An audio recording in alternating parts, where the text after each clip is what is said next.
네, 이재용 부회장의 구속영장 재청구, 청와대 압수수색, 또 대통령 대면 조사까지 특검 앞에 놓인 과제가 무척 많습니다. 결정에 따라서 특검 수사의 성패가 달렸다고 할 수 있겠는데요. 네, 이런 가운데 헌재 탄핵 심판 결과에 승복하기로 합의를 본 정치권은 조기 대선 준비에 속도를 내고 있는데요. 오늘 세 분과 함께 자세한 이야기 나눠보도록 하겠습니다. 이상일 전 새누리당 의원, 허성우 국가디자인연구소 이사장, 김관호 계명대 교수 나오셨습니다. 안녕하세요. 안녕하십니까. 안녕하세요. 어서 오십시오. 네, 오늘 새벽에 밤늦게까지 조사를 받고 새벽에 귀가한 이재용 삼성전자 부회장 이야기를 좀 먼저 시작을 해볼까 하는데요. 15시간 넘는 고강도 조사를 받았습니다. 일단 특검팀으로서는 승부수를 던졌다 이런 평가를 받았는데 오늘 이게 결과가 어떻게 나오느냐에 따라서 굉장히 그 중요한 특검 수사 앞으로 향배 기로가 되지 않겠습니까? 예, 특검 아마 향배도 그렇고 또 우리 대통령의 문제, 네. 사실은 헌재가 심리 중에 있지만 탄핵 인용할 거냐 기각할 거냐 이에 대해서도 큰 영향을 미치리라고 봅니다. 그렇겠죠. 왜냐하면 대통령의 이 뇌물 혐의가 적용될 수 있는지에 대한 문제고 특검으로서는 정말 큰 도박을 했다고 생각합니다. 왜냐하면 특검 수사기간이 보름 정도밖에 안 남았는데 연장될 가능성이 없기 때문에 마지막 승부수를 띄운 셈인데요. 지난번에 법원이 이재용 부회장에 대한 영장을 기각했을 때 그 사유 중에 하나가 대가성 또 부정한 청탁 여부가 불분명하다고 이야기를 하면서 대통령에 대한 그러니까 뇌물수수 혐의가 있는 대통령에 대한 직접 조사가 이루어지지 않았다. 또 최순실 씨에 대한 조사가 이루어지지 않았다는 이유를 댔거든요. 그런데 여전히 대통령 대면 조사는 지금 불발이 돼 있고 최순실 씨는 묵비권을 행사했기 때문에 그 의무는 그대로 남아 있는 거죠. 그 문제가 남아 있는 상황에서 또 소환해서 조사를 했거든요. 그래 영장을 과연 청구할지 말지는 좀 지켜봐야 되지만 네네. 특검은 영장을 청구할 걸 염두에 두고 다시 소환했다고 그랬겠죠. 보여진단 말이죠. 그러나 네. 특검 내부에서는 과연 우리가 또 청구했을 때 법원이 영장을 발부할 것인가에 대해서 회의적인 시각도 갖고 있습니다. 그래서 법원이 어떤 판단을 할지 지켜봐야 되지만 특검이 그동안 3주간 보강한 거는 안종범 전 경제수석의 그 수첩 39건에 나온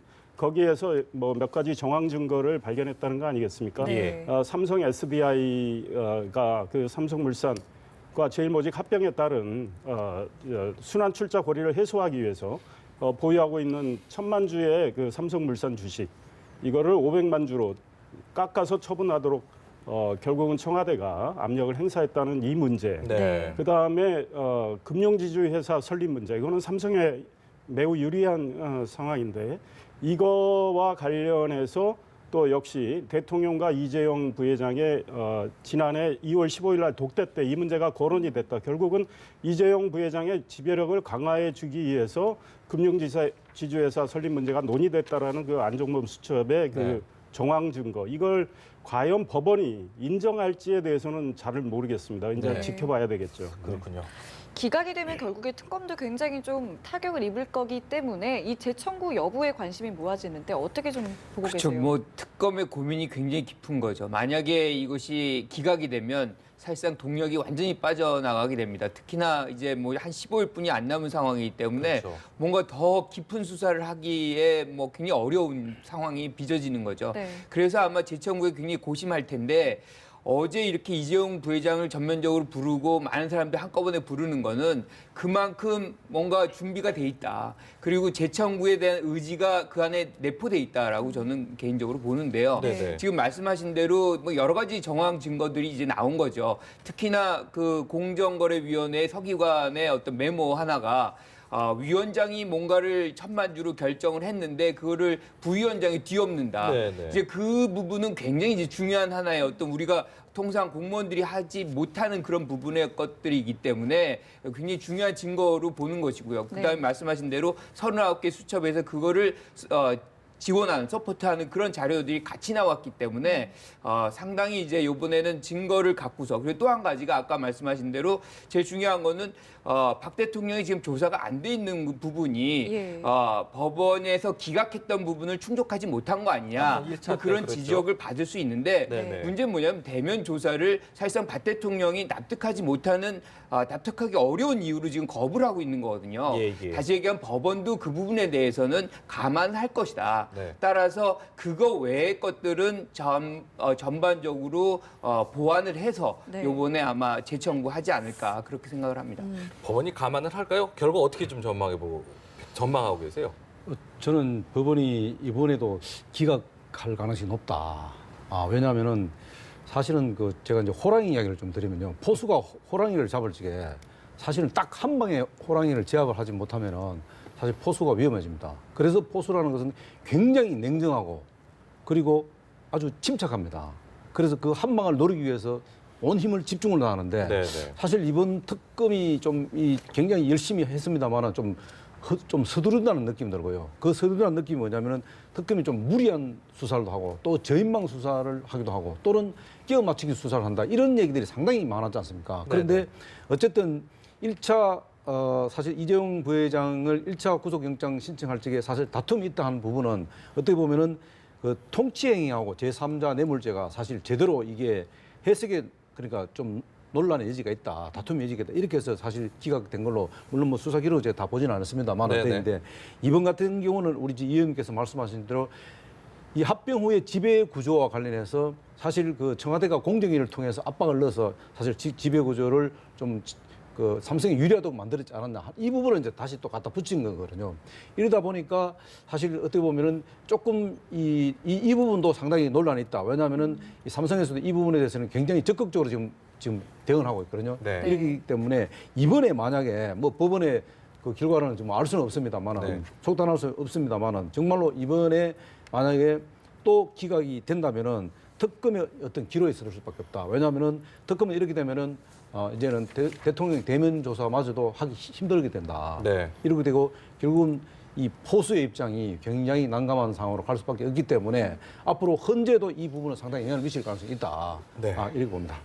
특검이 이제 일단은 삼성의 이제 대가성 증거를 보강을 하고 어쨌든 다시 한번 재청구를 할지 고민을 하고 재소환한 이유는 어쨌든 최종 겨냥은 박근혜 대통령 아니겠습니까? 네.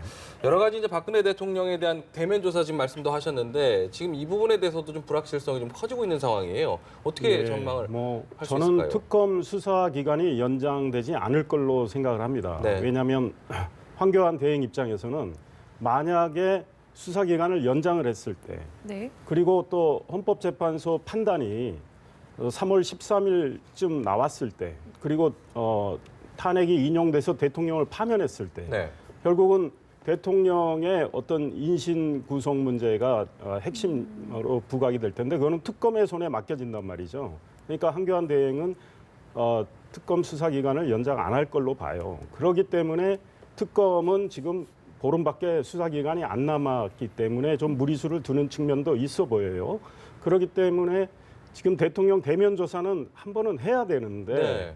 남은 기간 동안 과연 대면 조사가 이루어질지 저는 개인적으로는 이루어지지 않는다고 봅니다. 그리고 지난 2월 9일 날 불발이 됐잖아요. 네. 그 이후에 청와대 측과 어떤 접촉이 없다고 특검에서 밝혔는데 접촉이 이루어지기 쉽지 않을 걸로 보고 그럴 경우 마지막 수단으로 특검은 대통령에게 일방적으로 출석 통보를 할지 모르지만 대통령이 아마 응하지는 않을 것 같고 그래서 네.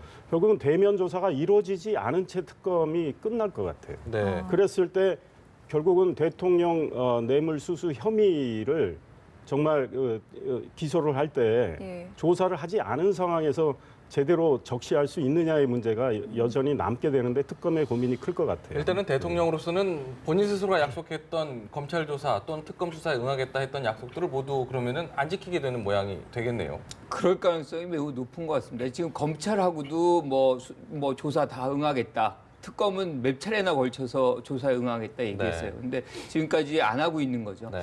근데 저는 끝까지 안 할 거라고 봐요.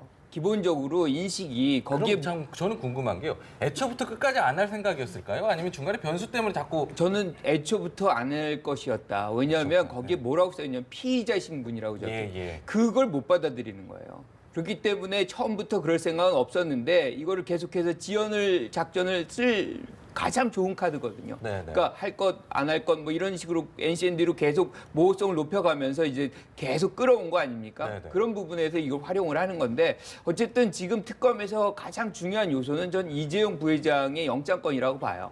이 영장이 기각이 되면 이제 무력화되는 것인데 네네. 그렇지 않고 이것이 이제 받아들여진다라고 얘기하면 이것이 대면 조사에게도 상당한 압박용으로 되고요. 특히나 특검의 연장 부분에서도 이게 활용될 가능성이 굉장히 큽니다. 네. 왜냐하면 이것이 분명히 이제 법원에서 받아들인 것이기 때문에 황교안 대행도 이 수사가 지금 미진한 마무리가 안 된 상태에서 법원은 받아들였고 이거를 스스로가 거부하고 연장을 거부할 명분이 그렇게 크지 않은 거예요. 네네. 그래서 전 특검이 모든 부분을 이재용 부회장의 영장에다가 승부수를 이제 두고서 이것이 통과되면 다른 부분까지도 압박할 수 있는 어떤 힘을 여기서 얻어갈 수 있다라고 봅니다. 그렇군요. 김 교수님 말씀에 조금 이제 토를 좀 달아야 되겠는데요. 김 교수님은 청와대 측에서 뭐 처음부터 대면 조사에 응할 생각이 없었다고 지금 말씀하셨는데 저는 거기에 대해서는 조금 다른 생각합니다. 청와대에서는 제가 볼 때는 대통령이 여러 번 특검의 대면 조사에 응하겠다고 얘기했기 때문에 처음부터 대통령이 대면 조사에 응하지 않겠다고 하는 게 아니고요. 다만 이 지금 대면 조사의 불발과 관련해서 기책 사유가 어디에 있냐 하는 부분인데요. 저는 특검에 있다고 봅니다. 세 가지 기책 사유가 있다고 합니다. 첫 번째 하나가 뭐냐. 지금 방금 말씀하신 이재용 지금 부회장 불구속 이재용 부회장 구속 상황 이 부분이 하나가 있고요. 네. 또 하나는 뭐냐면은 지금 특검 연장 부분을 너무 빨리 카드를 꺼낸 것 같아요. 저 25일 전에 이 카드를 꺼내서 사실 황교안 권한대행이 단호하게 간접적이지만 그러면 그 사이에 수사를 안 하겠다는 말이냐. 이 말로 해서 간접적으로 일단 안 하겠다는 그런 연장을 안 해주겠다는 의사표시를 한 거죠, 그죠? 그렇게 됐고 또 하나는 뭐냐면 행정소송을 또 해버린 거예요, 지금. 네. 이런 그 세 가지 이유 때문에 기책 사유 때문에 사실 특검이 대통령이 대면 조사에 응하지 않더라도 이 기책 사유는 제가 볼 때는 특검이 있다 이 세 가지 때문에 그래서 전부터 대통령께서 뭐 이 대면 조사에 응하지 않는 건 아니다 그런 측면에서보다는 오히려 기책 사유가 저는 특검에 있다고 그렇게 봅니다. 그 특검 수사와 관련해서 한 가지 변수는 있습니다. 예. 왜냐하면 황교안 대행이 정말 수사 기간을 연장을 안 해준다고 할 경우에는 국회에서 또 법을 만들어서 수사 기간을 연장하는 법을 처리할 가능성이 있어요. 네네. 그러니까 지금 민주당, 국민의당, 바른정당은 그걸 하겠다는 입장을 예. 밝혔기 때문에 예. 세 당이 만약에 추진하면 되는 거거든요. 그래서 그거는 좀 지켜봐야 될 것 같아요. 네네. 근데 아까 이제 규칙 사유 또 잠깐 이제 첨언을 하면 네네. 사실상 지금 말씀하신 이 세 가지 것들은 네. 대면 조사가 안 됐기 때문에 나온 것들이거든요. 그리고 그러니까요. 압수수색을 거부했기 때문에 나온 것들이고 행정소송을 한 이게 거고. 다 연결이 돼 있는데 처음부터 그걸 먼저 특검이 시작을 한 게 아닙니다. 그러니까 이런 어떤 대면 조사를 계속 접촉을 하고 뭐 조건들도 다 받아들이고 압수수색도 들어가서 아주 선정된 부분만 하겠다 양보를 하고 뭐 이랬음에도 불구하고 하나도 그게 관철이 안 되다 보니까 그러한 부분을 법적인 어떤 제도적인 틀 속에서 해결해 보고자 하는 그런 차원에서 이렇게 접근을 한 것인데 그것이 원천적으로 특검에게 문제가 있어서 대면 조사를 안 한다라고 하면 우선 선우가 좀 뒤바뀐 거 아닌가 뭐 아니 그런 제가 이제 생각이 그 좀 드네요. 말씀을 교수님 말씀에 조금 이제 반박한 이유가 뭐냐면요. 네. 특검과 청와대의 이 대화 채널이 항상 열려 있다고 저는 알고 있습니다. 닫혀 있는 게 아니에요. 특검이 지속적으로 채널을 활용을 해야 되는데 어느 순간에 사실 형식과 장소 문제 이런 대면 조사와 형식과 장소 문제 이런 것 때문에 사실은 그 중간에 한번 그 비공개냐 공개냐 때문에 불발이 됐지 않습니까? 계속해서 특검 쪽에서는 비공개 입장을 하기로 했는데 해왔는데 그 내용이 그 협상 내용이 공개돼 버렸잖아요. 그래서 청와대에서 언론에 공개됐잖아요. 네네. 그래서 그것이 뭘 나중에 뭐 특검에서 한 적이 없다 하는데 어쨌든 그게 공개가 돼 버린 거예요. 그러니까 청와대 입장에서는 빌미가 돼버린 거죠. 원래 모든 걸 비공개로 하기로 했는데 왜 공개를 했느냐 이렇게 된 거 아니겠습니까? 그럼에도 불구하고 아니 잠시만요. 규칙 사유가 그럼에도 예컨대 불구하고 이제 특검이 이제 예컨대 공개를 했다면 규칙 교수님, 사유가 되죠. 그게 아니고요. 제가 말씀드린 거는요. 특검이 청와대 지금 변호인단하고 채널은 다 열려 있어요, 항상. 네. 그럼에도 불구하고 지속적으로 그것을 지금 대화를 했어야 되는 거예요. 그런데 그 순간부터 대화를 닫아버린 거예요. 그렇지 않습니까? 그렇기 때문에 지금 그 특검이 지금 다른 방향으로 좀 가겠다고 선회를 한 거 아니겠습니까? 그렇기 때문에 제가 볼 때는 이 지금 채널이 닫혀 있는 게 아니기 때문에 네네. 계속 지속적으로 대화를 해야 된다고 봅니다. 네, 정리를 해주실 수 있을까요?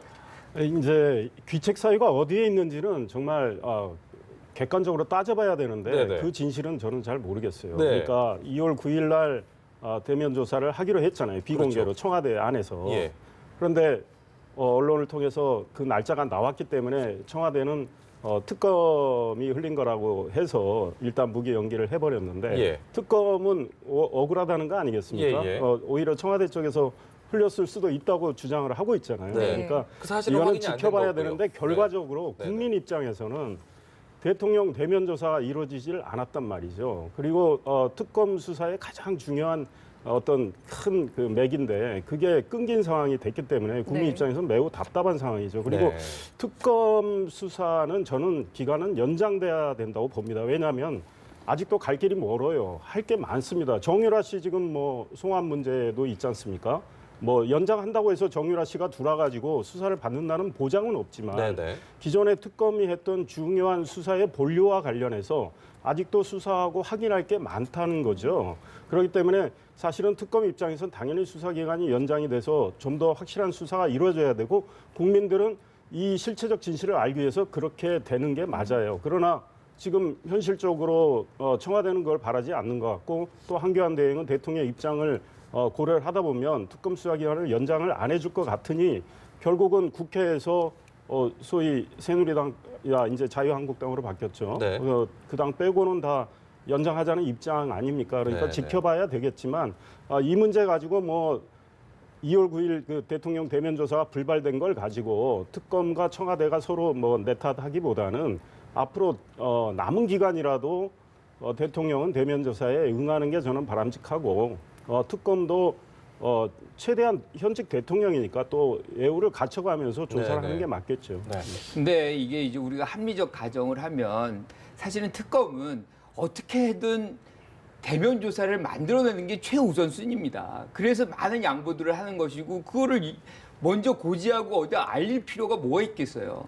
그러니까 가장 중요한 거는 어떤 형태로든 그러니까 뭐 그게 공개든 비공개든 어떤 것도 사실은 조건은 중요하지 않죠. 어떻게 하든 대통령을 만나서 조사를 한번 하는 것이 그게 이제 가장 중요한 목적이기 네네. 때문에 그러한 목적을 전제한다면 먼저 그런 어떤 빌미를 줄 행위를 할 가능성, 할 필요성이 상당히 적다는 거예요. 그래서 우리가 그 내면을 서로 간의 어떤 양측에서 이 과정을 우리 모르는 입장에서는 네네. 상식적인 어떤 예측을 해보는 것이고 그런 추론을 차원이라 해볼 수 있는 그러면 거죠. 네. 그런 추론에 근거한다면 특검이 해야 될 필요성이 오히려 적다. 저는 그렇게 보는 거죠. 아니, 저도 좀 한 말씀 드리면요. 네.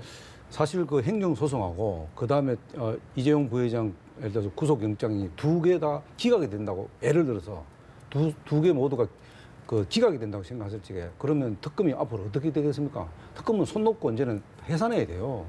아무런 이 특검의 어떤 특검의 위력이라는 건 아무런 효력이 없어요. 어떻게 보면은 이렇게 무리하게 이렇게 왜 이런 상황을 만들었냐.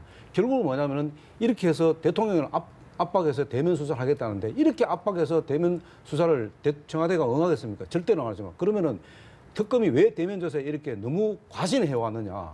그리고 저는 제가 볼 때는 여러 가지 지금 밖의 상황에서 이야기 들어보면 이런 추측이 지금 상당히 많았어요. 뭐냐면은 대통령이 상당히 논리적이지 못하니까 네. 특검이 대통령 대면 조사만 하게 되면은 특검이 수사의 베테랑들이니까 그러면 대통령이 논리적이 뭐하니까 거기에 상당히 그 특검에서 원하는 방향으로 끌려갈 가능성이 높기 때문에 거기에 대해서 뭔가를 특검이 한 방을 노렸지 않았냐. 그런데 그것을 사실 그 청와대나 대통령 입장에서 볼 때는 거기에 끌려다닐 만한 그런 상황이 아니다고 보는 거죠. 통치 행위와 관련해서. 네, 네. 그렇기 때문에 이 상황이 너무 복잡하게 꼬이지 않았나. 그렇게 저는 봅니다. 가능성에 가능성이 더해지고 또 뭐 원인의 원인이 지금 꼬이다 보니까 찾다 보니까 이런 문제가 좀 생긴 게 아닌가 이런 생각이 좀 드는 부분이 있습니다. 그렇다면요. 그 말씀하신 대로 좀 주요 쟁점 중에 하나가 될 수 있는데 압수수색, 법원의 판단, 행정법원의 판단 어떻게 될 거라고 전망하세요? 글쎄요. 이러면 내일 나온다는 거 그렇죠. 아닙니까? 법원이 어떻게 판단할지 정말 굉장히 저도 관심입니다. 네. 지금 과연 특검이 국가기관인데 예. 이거를 행정소송을 할 수 있는 자격이 있는지의 문제, 그다음에 청와대가 군사상 보호시설이라는 이유로 지금 압수수색을 불허했는데 이것이 행정처분에 해당하는지 문제 판단이 내려질 건데요. 네네. 지켜봐야 될 것 같고 결국은 이 특검은 이게 공익적 중요성을 강조를 하고 있고 청와대 쪽은 군사상 보안, 비밀 이거를 강조하고 있는 상황에 법원이 어떤 판단을 내릴지 아마 지켜봐야 될 텐데 네. 법원이 물론 지금 내일 판단하는 경우는 행정법원인데 네. 이미 특검에서 청와대에 압수수색을 하겠다 할 때 영장을 법원으로부터 발부를 받았단 그렇죠. 말이에요. 그래서 압수수색의 필요성을 일단 법원은 인정을 했던 측면이 있어요. 네네. 그러나 이거는 또 행정법원은 별다른 별개의 기관이기 때문에 예. 그거에 대해서 어떤 판단을 할지 지켜봐야 될 것 같아요. 그리고 청와대는 아마 뭐 내일 마찬가지로 이 군사상 비밀을 요하는 지역이기 때문에 특검에서 자료를 요청할 경우에 임의로 자료는 줄 수 있지만 압수수색은 뭐 안 된다는 그 입장을 견제하겠죠. 지켜봐야 될 것 같습니다. 네네. 네. 자, 사실 오늘 오전에 이제 가장 관심을 모았던 인물은 바로 안봉근 전 비서관이 아니었겠습니까? 출석을 한다고 저희는 이제 생각을 했는데 불출석하게 됐습니다. 일단 어떻게 좀 보셨어요? 그렇죠. 대통령 대리인단이 사실은 뭐 이 헌재에서 위치를 어디 있는지 좀 파악해달라 경찰한테 부탁을 했는데 경찰이 못 찾은 부분을 다시 한참 지나서 우리랑 연결이 된다. 네네. 그래서 증인으로 해달라. 그리고 증인을 한 거죠. 네. 근데 또다시 안 나타난 거예요. 예. 그러니까 이거는 저는 뭐 상식적으로도 진짜 해석이 안 되는 뭐 대통령 대리인단이 진짜로 연결이 됐었던 건지 그리고 거기서 증인으로 나오겠다는 약속을 받고서 증인을 다시 채택한 건지 네. 그것도 의문이 될 정도의 상황이 돼버린 거죠. 네. 왜냐하면 지금 출석을 안 했기 때문에 예. 이게 지금 일정이 굉장히 촘촘하고 뭐 헌재든 어디든 지금 이 초긴장 상태에 이렇게 해서 하나의 국가적인 대사인데 이거를 한 사람이 이렇게 안 나오고 나오는 거에 치명적인 영향을 받게 된다는 것 자체가 사실은 바라보는 국민으로서는 굉장히 무기력함을 느끼게 하는 부분이에요. 네. 그래서 대통령 대리인단은 이런 부분은 진짜 반성을 해야 된다고 저는 생각합니다. 그러니까 본인들이 하지 못하는 거를 해서 오히려 이렇게 되면 우리가 총체적인 지원 작전이다라고 비난을 해도 네. 뭐라고 어떻게 방어할 게 없는 거죠. 그쪽 측에서는. 그래서 책임감을 갖고 여기에 임해야 되는 것이고 얼마 남지 않았어요. 모든 국민이 진짜 주말마다 나와서 양쪽이 다 이러고 있는데 네. 대통령 대리인단이 뭔가 이렇게 되면 우리가 이제 헌재 재판관들도 사실은 다 사람 아닙니까? 그렇죠. 이러면 이제 이 대통령 대리인단 자체가 사실 신뢰성이 떨어지는 거예요.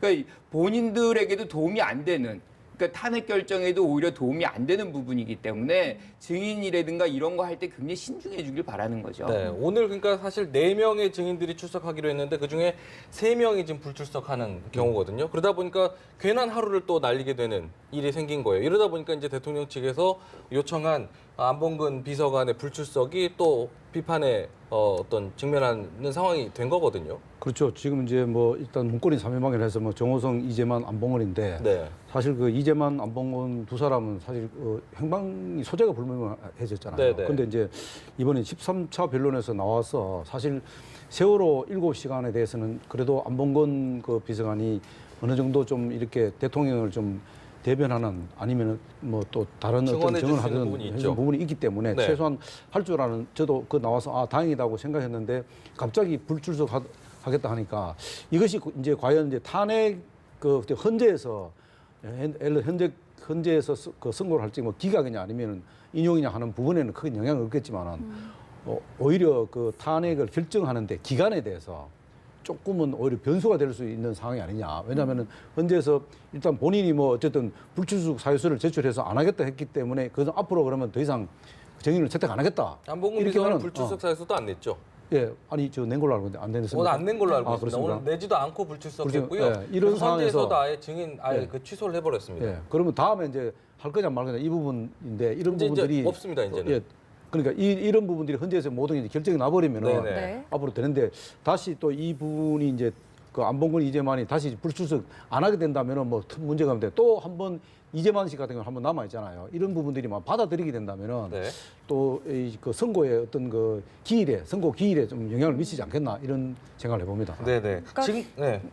결국에는 이렇게 남은 일정을 이제 구체화를 해야 할 텐데 지금 말씀하신 것처럼 이렇게 불출석한 증인들을 어떻게 하느냐가 이제 헌재에서 좀 중요한 부분 헌재는 아니겠습니까? 이미 입장을 밝혔습니다. 불출석하면 증인 철회하겠다. 그렇죠. 그러니까 오늘 안봉근 씨 바로 증인 철회를 했고 저런 태도는 정말 잘못된 태도라고 생각을 합니다. 그러니까 충분히 대통령 대리인단으로서는 소기의 목적을 달성했어요. 왜? 시간 끌기 측면에서. 어차피 오늘 하루 날아간 거거든요. 오늘 오전에 벌써 증인 불출석하니까 안봉근 씨가 나타나지 않으니까 현재 오전 심리는 종결이 돼버렸어요. 네. 네. 그러니까 오히려 나와서 증언을 했을 때 잘못하다 말릴 수도 있죠. 그런 입장에서 안봉근 씨는 오히려 안 나온 거로 보여요. 그런데 네, 네. 현재 입장에서는 이 증인을 채택을 해서 오늘 나올 줄 알았는데 안 나왔기 때문에 시간을 네. 허비한 셈이 됐고 이런 방식은 정말 국민들한테 좋은 이미지를 주기가 어렵다. 앞으로 저 대통령 대리인단 측은 이걸 교훈으로 삼아야 된다고 생각을 하고 네. 앞으로 저 시간 끌기가 좀 더 있을 수가 있다고 봅니다. 그러니까 지금 고영태 씨 관련한 그 녹음 파일 2,000여 개가 있는데 그렇죠. 그와 관련해서 대통령 변호인단 쪽에서는 이거는 고영태 씨가 사실 이 모든 문제를 일으킨 주범이라는 식으로 이야기를 하고 있잖아요. 네네. 일종의 사기를 친 거다. 그리고 예. 대통령은 희생된 상황이다. 이런 이야기를 하고 있기 때문에 이와 관련한 증인 채택을 또 추가로 요구할 수는 있어요. 네. 그런데 헌재에서 어떤 판단을 할지 지켜봐야 되지만 네. 자꾸 좀 시간이 지연되는 그런 측면이 있다. 이런 생각이 듭니다. 고영태 파일에 대해서는 어떻게 보세요? 이게 지금 굉장히 좀 또 다른 변수로 좀 떠오르는 분위기인데요. 저는 뭐 거의 변수 안 될 것이다. 탄핵에 관련돼서는. 만약에 이제 고영태 파일이 이제 문제가 된다면 네네. 고영태 씨 스스로 본인한테 이것이 뭐 어떤 형사상의 문제가 있느냐 없느냐 그 부분이지 네네. 대통령 탄핵과는 전혀 무관한 그건 겁니다. 헌법재판소의 문제랑은 상관없는 상관없는 거죠. 얘기죠. 네네. 개인적인 어떤 비리 문제라고 보는 거죠. 이게 사실은 이제 고영태 씨가 뭔가를 이제 영향력을 미치려면 대통령하고 고영태하고의 관계가 이제 형성이 돼야 되는데 예, 그런 예. 관계는 전혀 없는 거죠. 그 가운데 최순실 씨가 계속 있었던 것이고 그렇기 때문에 아무리 어떻게 해도 이 부분은 영향을 줄 수가 없습니다. 네. 저는 좀 다르게 생각하는데요. 이 이제 고영태 씨 녹음 파일이 사실 헌재에 영향을 미칠 가능성이 매우 높다. 네. 왜냐하면은 가장 중요한 것은 이게 이제 고영태 씨가 처음에 이 사실 내부 고발하면서 의도가 어디 있느냐 예. 이것은 매우 중요하거든요. 그 의도에 따라서 사실은 굉장히 그러니까 결과에 영향을 미칠 수 있는 거예요. 특히 예를 들어 뭐 특검 같은 경우도 성역 없는 수사를 했지만은 사실 어떻게 보면은 고영태 씨의 입에 굉장히 춤췄다고 될 수 있는 거예요. 만약에 이 의도가 무엇이냐에 따라서. 왜냐하면은 지금까지는 고영태 씨가 굉장히 의인인 척 해왔습니다. 근데 이 녹음 파일이 헌재에 지금 제출되니까 자기는 지금까지는 의인 같지만 그래도 쓰레기는 아니다. 뭐 이렇게까지 변명했단 말입니다. 이것은 뭐냐면은 고영태 씨의 어떤 그 최초의 어떤 그 의도가 굉장히 중요하기 때문에 저는 헌재에 상당한 영향을 미칠 수 있다 이래 봅니다. 그럼 의도는 그렇게 했다고 그 고영태 씨로부터 의도가 이제 출발했다고 하더라도 지금까지 나타난 정황 자체에 움직인 사실 자체는 뭘까요? 최순실 씨라든지 그 지금까지 드러난 사실 자체에 움직인 것 자체는 고영태 씨로 출발했다고. 출발했지만 그 고리가 이렇게 되겠죠. 고영태 씨, 최순실 씨, 네. 그다음에 박근혜 대통령 네. 이런 연기를 맞출 수 있죠. 그러면은 고영태 씨는 최순실 씨를 이용했죠. 예. 맞죠? 예. 그다음에 최순실 씨는 누구를 이용했습니까? 박근혜 대통령이 이용했죠. 그런데 박근혜 대통령은 그 상황이 통치 행위로 지금 박근혜 대통령이 인식하고 있는 거예요. 이렇게 예. 이 고리가 사실은 어떻게 보면은 고영태 씨의 의도가 굉장히 중요한 거예요. 이런 상황에서는. 지금 의도가 그럼 고영태 씨에서 출발했든 최순실 씨에서 출발했든 움직인 것 자체 결과에 대한 책임은 저는 따져 물을 수 없다라고 봐야 될까요? 헌법재판관들이 예, 예. 이 문제는 이 파일 전체를 다 열어보고 예, 예. 판단을 하지 않겠습니까? 근데 그걸 다 열어봤을 때 주연 배우는 여전히 저는 최순실 씨 예? 이렇게 될 걸로 봐요. 네네. 그렇기 때문에 저도 전체 내용을 모르기 때문에 네. 말씀드리기가 조심스러운 측면이 있지만 네. 전체 파일을 다 열어보고 헌재가 판단할 텐데 이미 검찰에서 한번 걸러진 내용 아니겠습니까? 네네. 그렇기 때문에 이 탄핵 심판의 본질에는 큰 영향을 미치지 않을 걸로 개인적으로 생각하고 있습니다. 네. 네. 일단 오늘 이제 탄핵 심판 그리고 이번 주 목요일 그다음에 다음 주 월, 수 이렇게 해서 16차 변론 기일까지 일정이 잡혀 있습니다. 박 대통령 대리인단 측에서는 다음 대응이 있을 것 같은데요. 좀 어떻게 예측해 볼 수 있을까요? 결국에는 이제 남은 카드는 두 가지라고 볼 수 있죠. 대통령이 변론에 이제 출석을 하는 거. 그리고 이제 대리인단이 뭐 중대 결심이라고 하는 네. 저는 사퇴. 근데 뭐 전원 사퇴 건은 사실은 영향을 못 준다는 거 아닙니까? 그러니까 뭐 사퇴를 해도 이게 결정을 내릴 수 있다. 뭐 이게 이미 헌재법에 있기 때문에 아무런 변수가 안 되는 것이고 사실 결정적인 거는 대통령이 이제 변론에 이제 출석한다. 이러면 이제 일정을 좀 이제 만들어야 되기 때문에 네. 그런 부분에서는 이제 헌재가 약간은 고민하겠지만 23일에 모든 이제 서류를 제출하라는 데드라인이 있기 때문에 네. 그 안에서 소화할 가능성이 높다고 봅니다. 그렇군요. 네, 알겠습니다. 저희 세 분 말씀 여기서 마무리 짓겠습니다. 고맙습니다.